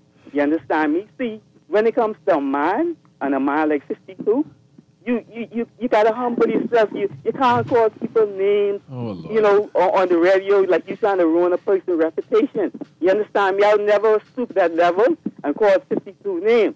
So my point is this, like I said before, nobody know history. Everybody interpreted the Bible their own way. The English version was written from the Greek and the Hebrew. You understand me? Yes. That's the English version. Yes. So, different translations. I said, I hear your point.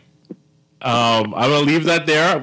I just don't want to start every time we talk about religion, it turns into a fight.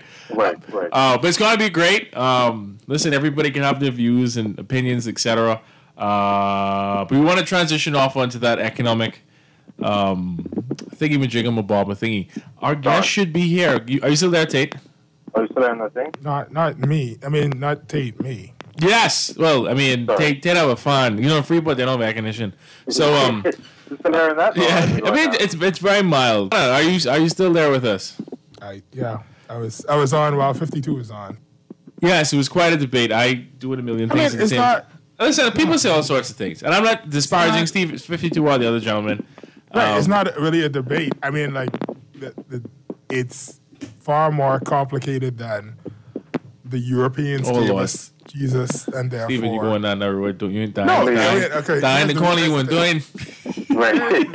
Here's the thing: you gotta kind of address it because there are people out there who are like, "Yeah, mate, that makes sense," and that's true, and that informs a lot of decisions. Whereas, like, it's okay for somebody to abuse me because I misguidingly think that this person gave me salvation, and it's like, no, they didn't. And like, if that is if that's your conclusion, then your life is going to be miserable. And so, like, it is important. 52 is trying to say it in a very quick 5-minute statement. He's trying to unpack a lot of things very quickly. Right. Yeah. But the truth of the matter is like, and understandably, he's frustrated. I was frustrated when Nicola was talking because I was like, that's not true. Like, Jesus was in Africa before he was in Britain. But I also recognize where it comes from, right? Especially in historians where they say, well, yeah, and historians have for a long time, and obviously the majority of historians has been Europeans over history, right? For a long time have said that those who do not write down their history are even that is a kind of a fallacy because no, it is it literally is a fallacy. It is wrong. It's not just who doesn't write down history; it's who writes down history and burns everybody else's history. And even then, we know it's not true. We think of cavemen as a bunch of men hunting, but women used to hunt too. And it's like we think of the people who drew the pictures inside the caves as men, but they've tested it and they checked the bones and they're like, oh, this is a woman's hand.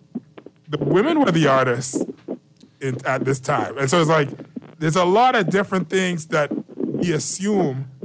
There's a lot of nuance.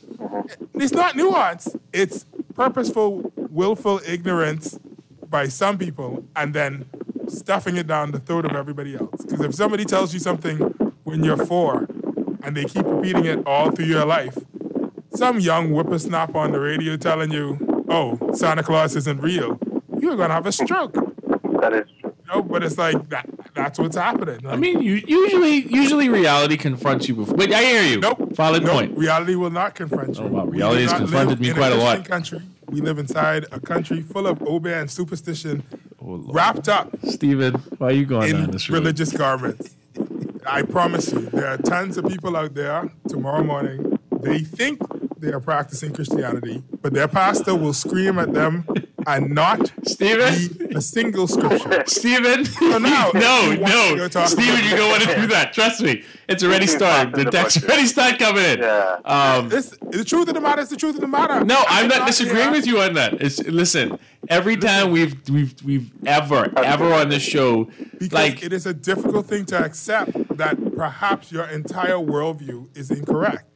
And like that's a thing that somebody presenting you with shouldn't make you mad at them. Right? Actually, you know what? Make you say, I have a question, Stephen.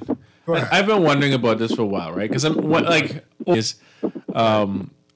go to family get-togethers and stuff, they joke about this thing about the religion of the PLP no, the PLP is a religion. No, I mean, like, it was an insult to say that to people back in the day. But it's only an insult because you're saying that they're not Christian. And the truth is, some of them love the PLP more than they love God. I bring this up for a reason, right? And we have I don't understand what makes people like, and there's always a certain type of person, you know, they become very rabid, fanatical supporters of a party. And not all, but a lot of the ones that I've met, man, they broke his sin. But anyway, But all that means is that I have strived. I'm a martyr for the cause. I live in the life. Yeah, that ain't it. But I wanted to talk about the economic plan, right? Because I trying to sway it back over there. Yeah. Anyway, economic plan. I bothered to read it. I didn't read it, like I said, prior to the election. I completely disengaged from the process. The election was trash. The entire campaign process, I didn't feel like the FNM really ran a campaign like they should have. The PLP always runs a very, I wouldn't call it persuasive, a very flashy, well-produced campaign, right, but it doesn't usually say much of anything. So I went and I read the economic plan, because assumingly this is what we'll be operating off of for the next 5 years, if they last that long. Because you never know, Brave may call a snap election. I don't know. I thought not going to call a snap election. So I read it, and it seemed like a group of aspirations versus an actual concrete plan. The like policy laid out in there, but no. It kind of reminds me a lot of like the 2012 Believe in Bahamians campaign from Anna Christie, which was an excellent campaign, by the way. No, I mean, like, in terms of how it looked and how it made people feel. Did I buy into the campaign? No, I didn't. But it was excellent, in my opinion, from that standpoint. Ton, everything. You could package anything in anything. Yes. The 2017 campaign on both sides was pretty weak. Just like terrible. It was pretty weak this go around. Because the people's time. It was stronger this time than last time. What, this one? No. Yes. This one was it was worse this time. You Last think so? time it was like the people's time, which I told my mother, I was like, I like how y'all love communism, except when it's time to love communism. Like, because you could teeth any communist statement or facade, and the FNM could use it to death. That's why they got a manifesto. That's why they can say it's the people's time. That's why they got all the red. They might as well just put a sickle and a hammer on their flag at this point. Tate, you fight with Dafani. Sorry, my bad. Still here? Continue now, Stephen. Okay. Yeah, but like, even though they got all the trappings of communism, because it sounds good, because the truth of the matter is, I think that if most people knew a little bit about communism and socialism, they'd be like, that sounds better than what we have going right now. They like to use the trappings of it and the words of it, but it's all performative. They have no concern for workers and labor and rights and humans and food and bread. They just want to say something catchy and flashy. They are very much capitalism and about big business. On the PLP side, Believe in Bahamians is equally as empty because, yeah, I believe, right? It's like, it's an empty statement, but it sounds good. And like now we look at it's 2021. These guys they've outdone themselves by giving us even more empty statements. It's about the future. Everything is about the future because that's how time works. Yep.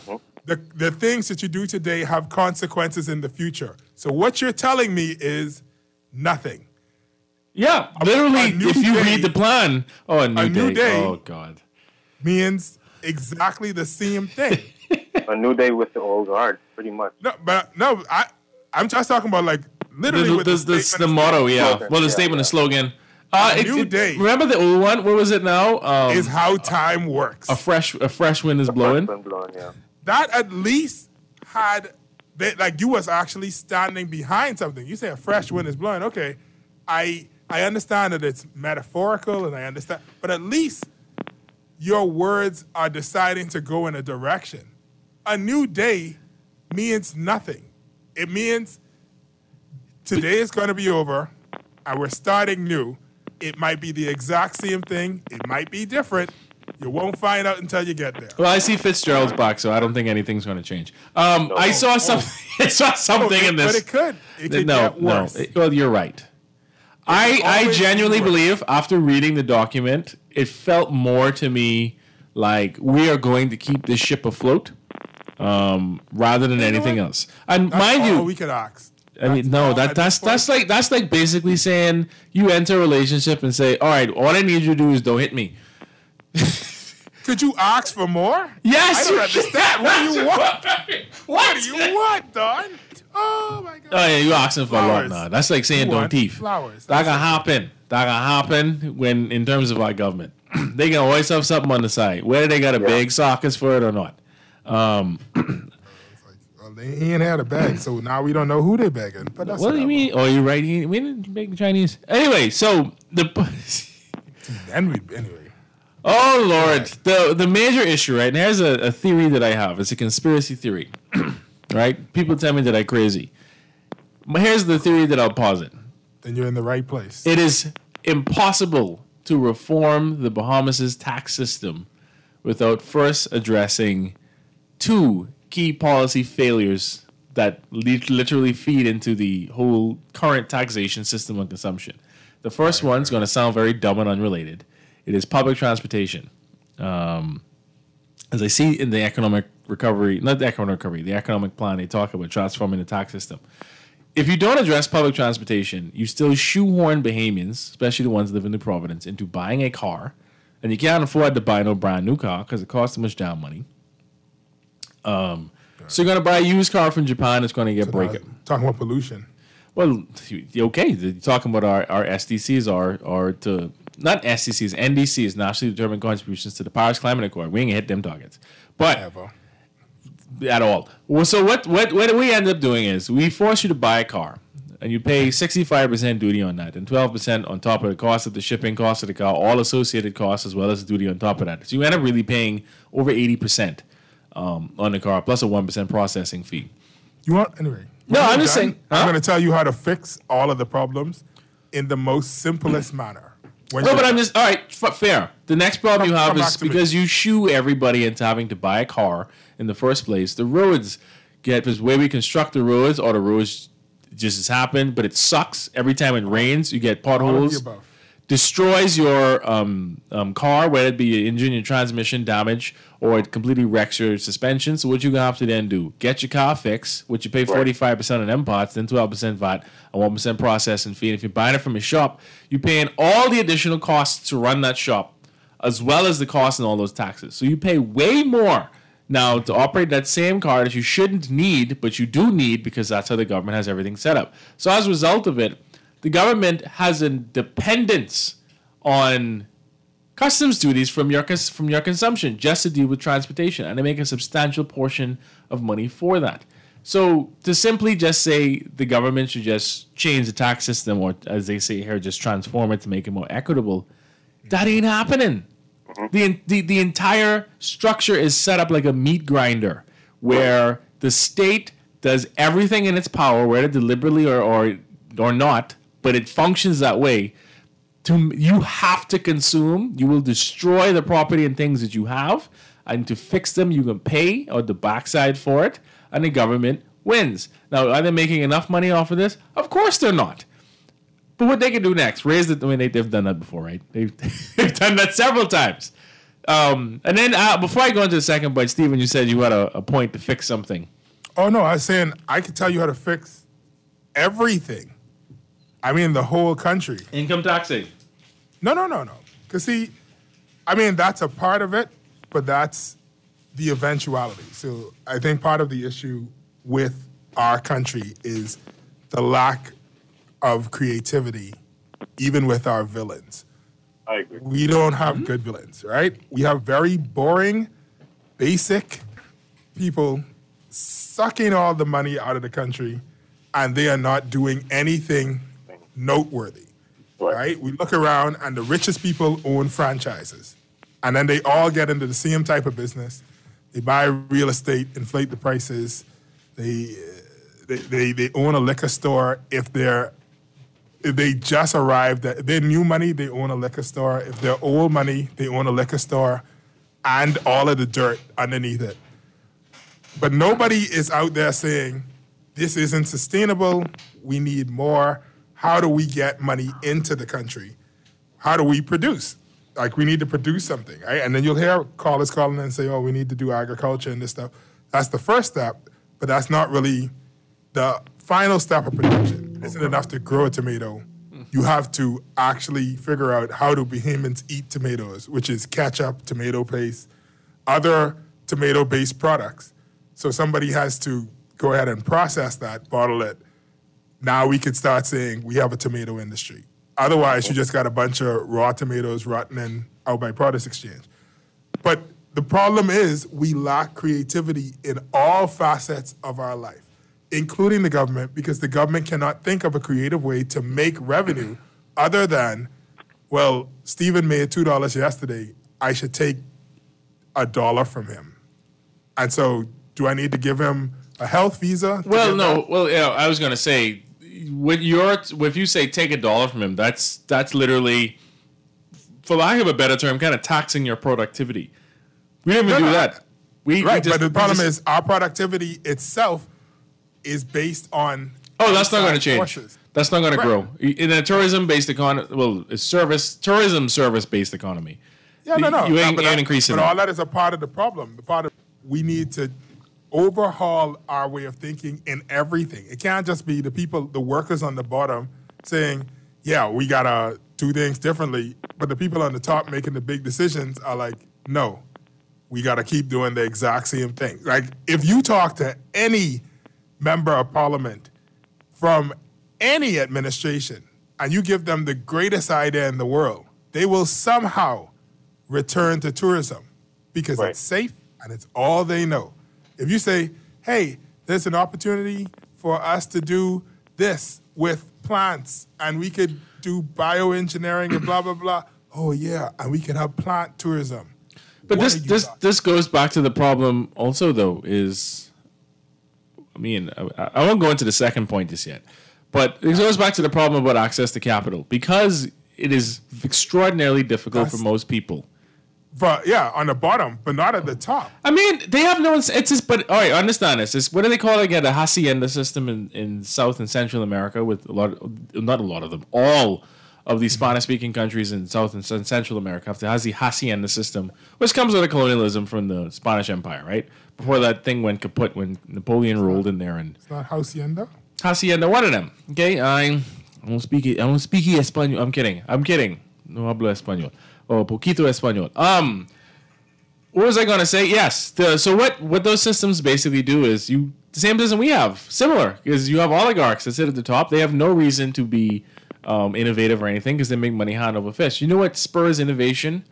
Access to capital and hunger. If I have the means and ways of accomplishing something, and I have access, again, which is the means, the resources to try to accomplish it, I will find the craftiest way possible to undercut the other fella so I could take his business. And then you find this thing called innovation. Now, recipe for disaster as well if you let that go uninebriated. Unchecked, it'll just shoehorn directly into monopoly. Right back into the same. Right now. Yeah, you shoehorn back into that oligarch system. So you have to have checks and balances. But the Bahamas doesn't. Although in this plan they talk about those things. I don't know, man. No, listen, you can't just keep on pouring new stuff into the old Kool-Aid jar and being like, it'll work. It's like at this point you done put pumpkin soup in there. I think that's a bad example. Stop washing Trojans with joy and just get another one. Right. Like we got to start over.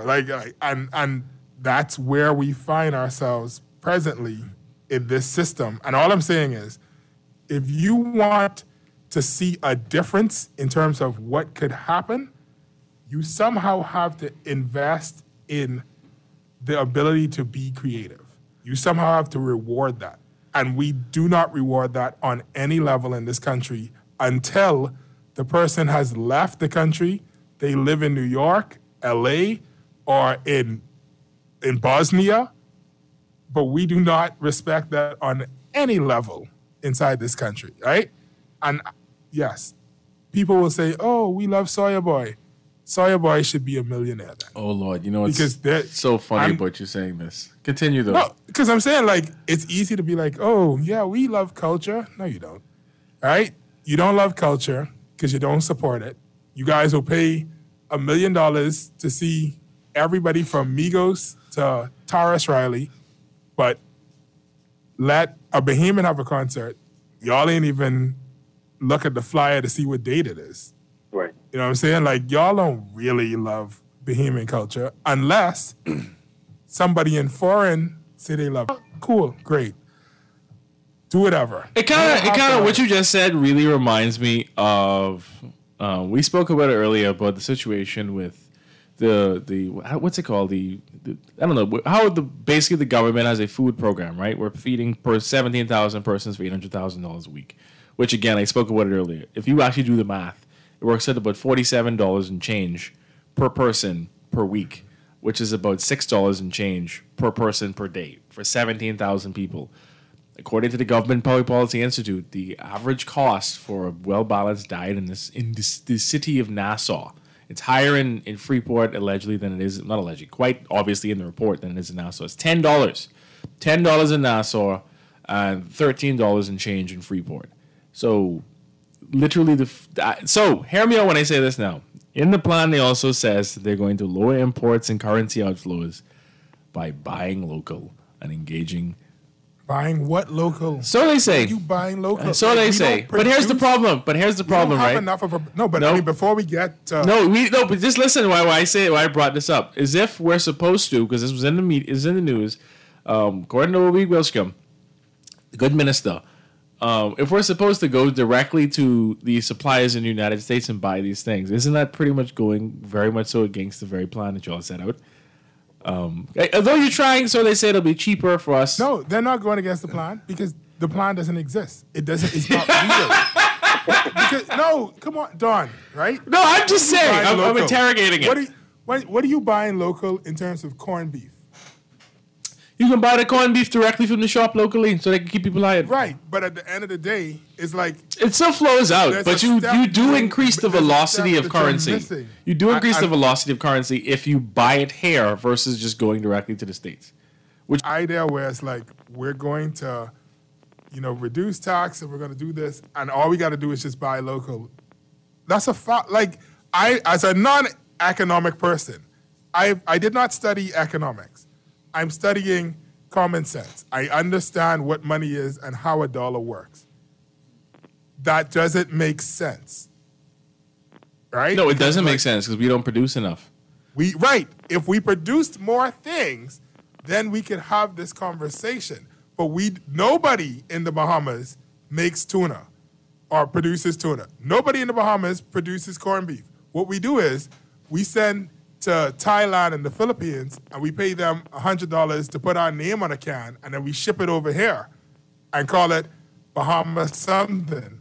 But those things are not produced in this country, all right? So and this is according to the government, because these are the bread basket items, corned beef and tuna, if that is our staple of our diet, if rice that is not grown anywhere in the archipelago, if the grits that everybody loved to eat is actually just coarse cornmeal from Belize, shipped for goat and horse inside a 50-pound bag before it's poured into those little plastic tubs by the food store. And if you don't believe me, ask somebody who works at the food store. You're right. Those are not, that yellow corn that you're eating for grits, that's not ground up by somebody Grammy. That came from Belize.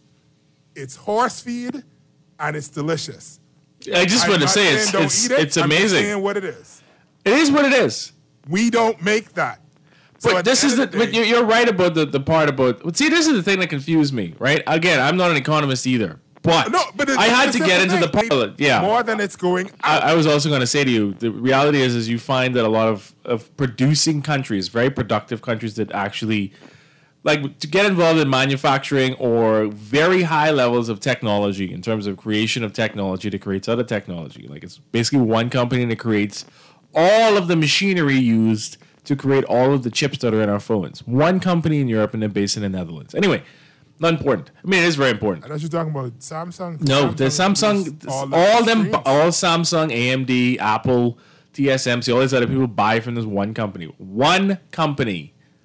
Controls the entire global supply. Samsung also makes all the glass for all the phones. Oh yeah, but it would be equivalent to if you make all the glasses, we make all the machines you use to make all the glasses. But here's what these countries do: is yes, we have the World Trade Organization, but they still have duties in place in a lot of countries, especially the trade war that happened in the 1970s and 80s, well into the 90s and to today, where is really hyping up in the late 70s, early 80s, where you had a lot of Japanese manufacturers essentially, for lack of a better term, penetrating all over the market, from the United States to Europe, where they were selling their cars that were better quality and cheaper, that would last longer too, obviously, than obviously a lot of crappy European cars that now either those brands have gone defunct or been bought out of conglomerated.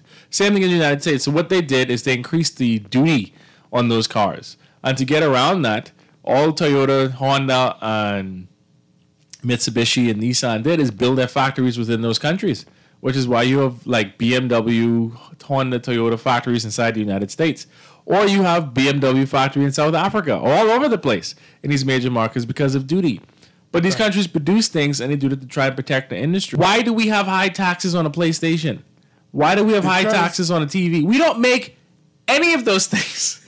No, but we have the taxes because we lack creativity in how to make revenue, right? Also, we lack courage because we have laws on our book to make. We would at least be breaking even if everybody who owned property had to pay taxes.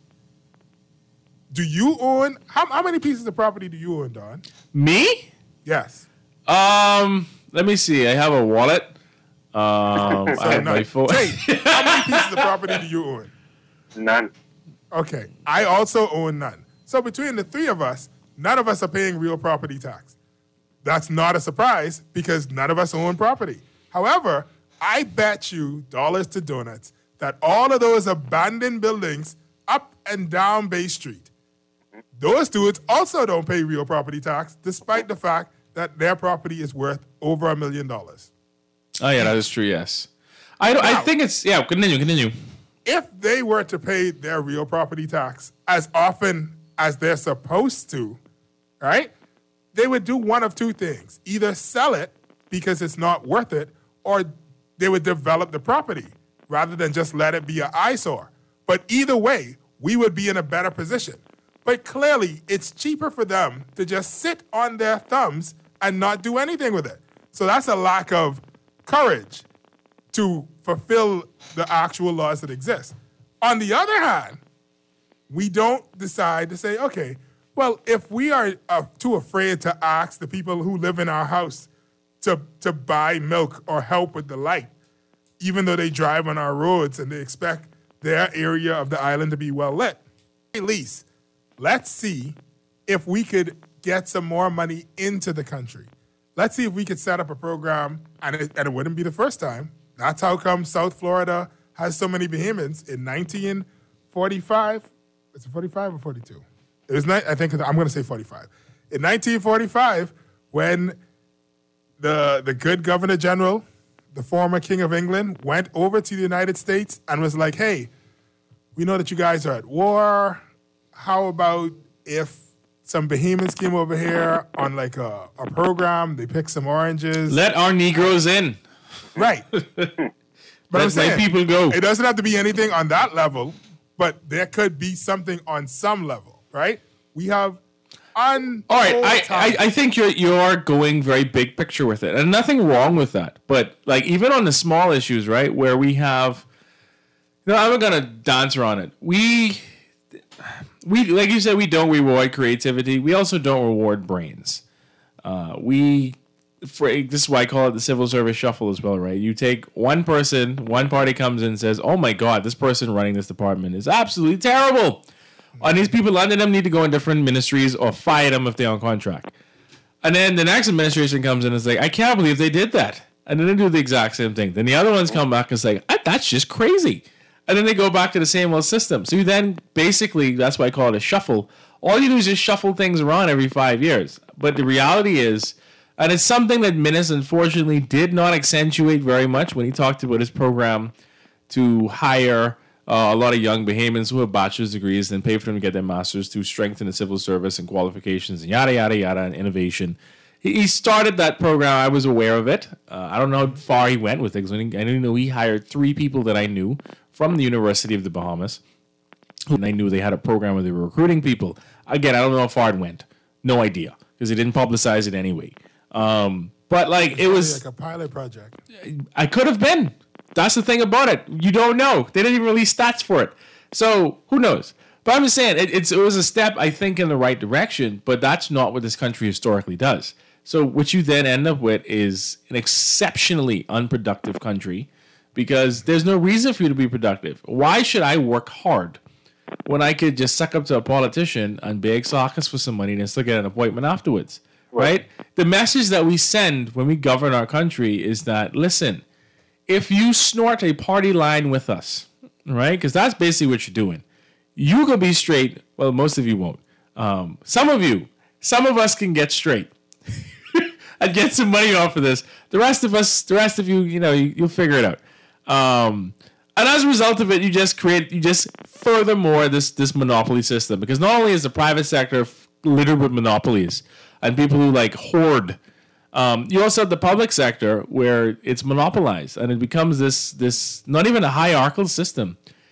It's just regressive. It kills and stifles innovation and creativity, and it just absolutely murders any sort of productivity. So what you then end up happening is governments come in and also not just administrators, but also people in the government. And it's all about how can I keep this ship afloat versus how do we move this boat out of open waters into safe harbor. It's just let's just keep floating, keep patching up the holes, and hopefully we'll stay afloat a little longer. Also, let's, get a new boat. No, we're out to sea. We don't want a new boat. We want a sloop. No, I'm saying we may put an engine on the sloop Nado to get a new boat at some point because we've outgrown this boat. This boat doesn't work anymore. Someone says, "Good morning. Please note that we have hundreds of Bahamians with great ideas to fix our country's economy, but some persons in government." I love saying government. They said government. I said government. Don't like to take advice from professionals. We do. I actually, at this point, I don't think, they say, Steven, you mad today. They say, Steven Universe is mad today. They haven't big mad. This a regular? Oh, Lord. It was a good day. I actually got somebody complimented me earlier. Oh, wow. So actually, I do think, though, Steven, we have enough brains in country to solve most of our problems. Not all of them, most of them. No, here's the thing. We know that. That was never the question. The question isn't, the problems create the solutions, all right? If Bahamians, if we were to put it in a religious context, all right? When people talk about what is their purpose in this stuff, you were born for a reason. Like, you fill a hole that your society has. But say, Steven, I don't know if you want to go with the filling the hole part, but okay. I'm just saying, like, the truth is the truth. So it's like, you based on where you grew up and how you grew up, there's going to be something in you to fix all the issues that you've encountered, right? Maybe you as an individual, maybe you as the collective, but there is something, we can fix every issue that we have in our country. The problem is solely the will to do it and the creativity of the people who have the reins to say, oh, we need to try something different. Does anybody have any ideas about how we could do this thing? They ain't checking for that. They're trying to lotion up each other's legs. Everybody get an appointment by UNA. Someone texted and says, I forgot to mention this. They said, at the very least, when talking about government works and all that stuff, you get a safety card from victimization for the next 5 years. That is depressing. But that is reality. But is it really safety though? Because you're in calmer waters for 5 years. And you know what else? Could just like a half a moment of an aside, right? When your party's in, that is. No, but here's the thing. What about everybody else who doesn't have a party? Like, there are a lot of people. Just like I told you, y'all just got to be broke. That's how the system operates. If you're not playing the game, then I can't say the term. It's 2 words, and you should get that thing. You're screwed. Listen, but I'm saying, though, right? Like, there are people who, they assume everybody is either F&M or POP, right? And today, I say something bad about the POP, so everybody assume I'm F&M. 6 months ago, I've gotten that, yeah. Everybody thinks I was a PLP because I was Raggy and Menace all during the pandemic, right? So The truth of the matter is, It depends who's paying you. Right? Right? Those idiots wouldn't even try to buy me off. But anyway, that's neither here nor there. All right? The whole point is, at the end of the day, what about everybody else who isn't a PLP or an F&M? All right? What about all the regular people who are looked over to never even be said, oh. They could get boys with conch shell. No, but that's us. That's me and you. But that's how it operates. Get boys with conch shell. And I fear that is a lot of the listeners to your program, where it's like they don't even get looked at long enough for them to get a promotion to then be demoted 2 months or 2 years or 5 years. They aren't sycophants, and they're not those little sucker fish that are on the bottom of a shark. You're not that. You out here trying to be productive, trying to work hard, and these idiots are like, I have to reward my general. You know why? You know why, Stephen? Because you're not a Dave. Okay, that's why you don't understand. Why are you trying to summon demons? Listen, Dave is hilarious, man. We're unfortunately I would rather you say Candyman 3 times than... Wow! No, Dave is hilarious. I don't care what anybody says. I find him to be I find those people who call it the Dwight Show, the two rabid PLP dudes who call it like every other morning to his show, to be absolutely hilarious. He doesn't call on Fridays. Of course, he knows why not to call. We're unfortunately out of time. Oh, man, I wish we... Oh, the religion thing. I understand. One of these days, we're going to do another show about religion. The 4 times we've ever done it, it was hell. One time, people were cursing at us, and it got very heated. I think we had so many texts. We had over 120 texts that day. I couldn't run through them all, which is why... My suggestion is, the next time you do a show on religion, very simple, very, very simple thing to do. You say to them, whatever you're about to say, I need you to show me the scripture before you say it. Not going to happen. No, because they don't read the Bible. But we know this. We know this. Unfortunately, we're out of time. They need to know it. Unfortunately, we are out of time. That they think. You know, I agree with you, Stephen. And someone also texted in that the solution is someone say throw rocks, when I say kick rocks and all that stuff. Also, someone say basically when the government lose, you get boys with the red shell and Mario. Oh, that's basically what it is. We're out of time, unfortunately. Stephen, it's always excellent to have you on. I wish we could get you on a bit sooner. But, you know, the elements in the world being how it is.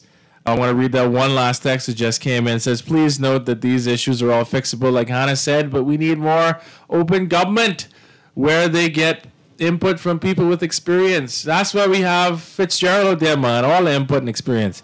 And we need to elect persons who are open to advice. That's the funny part, open to advice. I mean, they are. Just ain't gonna listen to you. They can be open to hearing you, but they're listening to you.